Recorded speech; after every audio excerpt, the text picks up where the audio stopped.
Hey, Bob Burnett from Barefoot Mining here today. I get a lot of questions from people asking, like, what is Bitcoin? How does it work? Why are you so excited about it?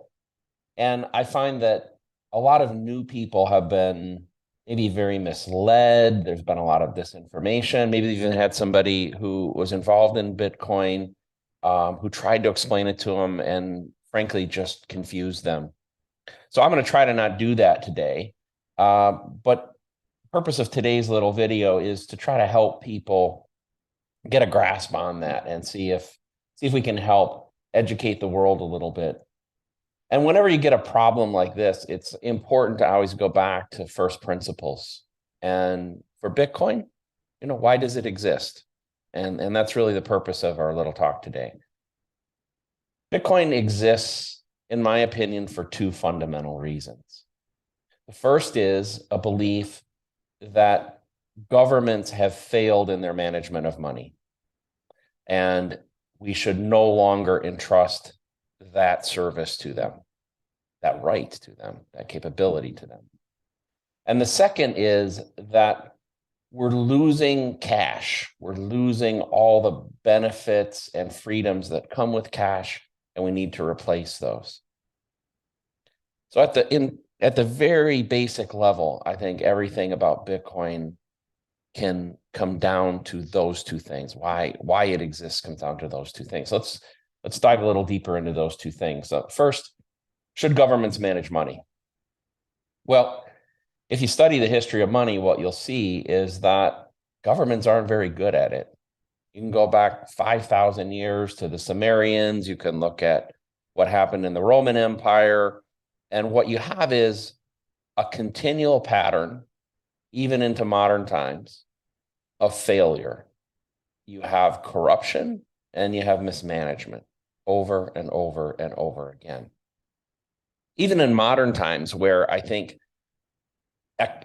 people with the title of economist have been kind of labeled as scientists. They've been trying to, I think, position themselves as this pure science and exude this ability to control things. And when we see people like the Federal Reserve Chairman Jerome Powell get up, or some other central bank official, it's always with this air of authority and confidence. But the truth of the matter is they're pretty bad at their job. So a little question, if we look at the following list of countries, Germany, Peru, Yugoslavia, Mexico, Chile, Angola, Zimbabwe, what do they all have in common? In the last 100 years, their currencies haven't had an outright failure. In fact, by the way, you could argue that in 1971, when the US was completely removed from the gold standard by Richard Nixon, that it failed as well. But we won't get into those philosophical arguments today. Let's just say that governments have had a really poor history of managing money. They've also started to weaponize money. And so when we see things like Russia being kicked off the SWIFT system by President Biden in the Western world, you start seeing money being used as a weapon. And a lot of people, myself included, feel that that's morally and ethically wrong. That it is not the role of money to be a weapon. Just as at the individual level, it's not the purpose of money to be a means of control. Many of you have probably heard about looming talks about a CBDC coming, a central bank digital currency, which exists in many places around the world, and the ability that would come with that to control people. But even in today's system, there's a massive amount of control that can be placed. Banks can seize or freeze funds very easily. I've personally had many experiences where my attempts to wire money to different places around the world have been withheld, and I've been poked and probed about all the details of that money. Where did I get the money? Why am I sending the money? Who am I sending the money to? What's the purpose of the money? I I find those personally very intrusive and frankly an abuse of power by those who control money. So that's, at first principles level, I'd say that's point number one. What purpose does Bitcoin serve? It removes government from money. It puts control of the money into a network, a decentralized network, which is not controlled by any person, whose rules are known to all people, whose rules cannot be changed at the whim of somebody, or even if that cause might be something noble, or at least have professed to be something noble, it still can't be changed.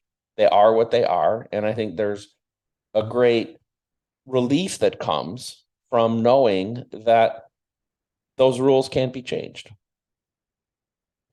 Now, the second piece that we discussed is cash. So the very first line of the Bitcoin white paper in the abstract, the very first line says the following: a purely peer-to-peer version of electronic cash that would allow online payments to be sent directly from one party to another without going through a financial institution. You think through that line, what is it saying? It's saying that it is a system capable of doing what cash does, because only cash today has that same characteristic. Now, we think of cash as handing a dollar bill to a merchant maybe for a pack of gum. If you go back further in time, even before kind of the modern system of money existed, we kind of had this ability to exchange value with one another. I could give my apples to my neighbor, and the neighbor could give me a chicken in return. The purpose of money has always been to act as an intermediary in those kind of transactions. But more importantly, in the modern world, it allows that transaction to essentially occur instantly, with certainty, with finality, and maybe most importantly, with privacy. So maybe on a future episode, we'll dive deeper into how Bitcoin does some of those things. But suffice to say for today, that Bitcoin does accomplish that. It accomplishes in a digital world the ability for one person to interact with another person in a manner that requires no approval from anybody else, and has elements of privacy very similar to cash. So I hope that helps a little bit.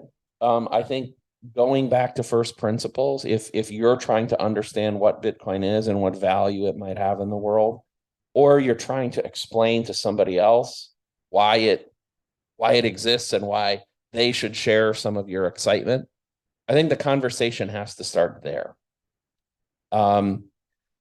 Don't start with the price of Bitcoin or something like that. Just go back to these first principles. Let's remove government from money, and let's make sure that we have in the digital world an equivalent of cash. That's it for the very first episode of Old Man Yells. I hope you like this.